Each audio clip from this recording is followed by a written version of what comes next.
Chapter 8 of Tiger Rising. His father read the note from the principal slowly, putting his big finger underneath the words as if they were bugs he was trying to keep still. When he was finally done, he laid the letter on the table and rubbed his eyes with his fingers inside. The rain beat a sad rhythm on the roof of the motel. "That stuff ain't nothing nobody else can catch," his father said. "I know it," Rob told him. "I already told that to the principal once before. I called up there and told him that." "Yes, sir," said Rob. His father sighed. He stopped rubbing his eyes and looked up at Rob. "You want to stay home?" he asked. Rob nodded. His father sighed again. "Maybe I'll make an appointment and get one of them doctors to write down that what you've got ain't catching. All right?" "Yes, sir," said Rob. "But I won't do it for a few days. I'll give you some time off."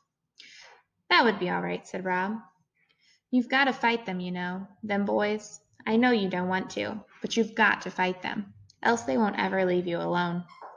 Rob nodded. He saw Sistine twirling and punching and kicking. The vision made him smile. "In the meantime, you can help me out around here," his father said. "Do some of the maintenance work at the motel. Do some sweeping and cleaning for me. Bootchamp's running me ragged. There ain't enough hours in the day to do everything that man wants done. Now go on and hand me that medicine." His father slaughtered and slapped the fishy-smelling ointment on Rob's legs, and Rob concentrated on holding still.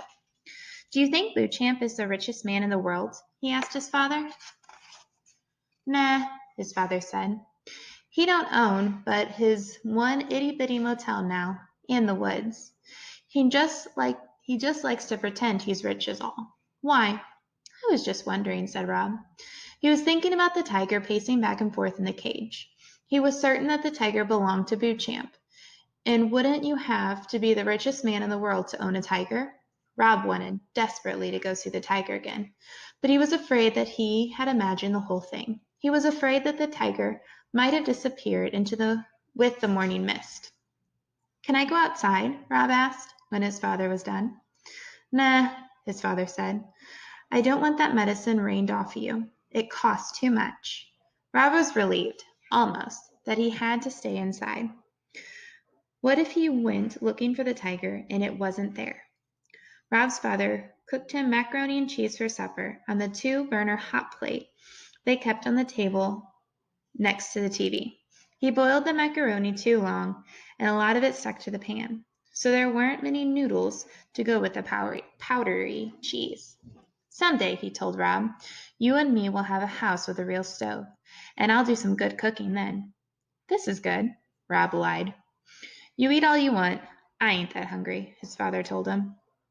After supper, his father fell asleep in the recliner, with his head thrown back and his mouth open. He snored, and his feet, big with crooked toes, jerked and trembled. In between the snores, his stomach growled long and hard, as if he was the hungriest man in the world. Rob sat on his bed and started to work on carving the tiger. He had a good piece of maple, and his knife was sharp, and in his mind he could see the tiger clearly. But something different came out of the wood. It wasn't a tiger at all. It was a person, with a sharp nose, small eyes, and skinny legs. It wasn't until he started working on the dress that Rob realized he was carving Sistine. He stopped for a minute, held the wood out in front of him, shook his head in wonder. It was just like his mother had always said. You could never tell what would come out of the wood. It did what it wanted, and you just followed. He stayed up late working on the carving. Then he finally fell asleep. He dreamed about the tiger, only it wasn't in a cage. It was free and running through the woods. And there was something on its back, but Rob couldn't tell what it was. As the tiger got closer and closer, Rob saw that the thing was Sistine in her pink party dress. She was riding the tiger. In his dream, Rob waved at her, and she waved back at him. But she didn't stop. She and the tiger kept going, past Rob, deeper and deeper into the woods.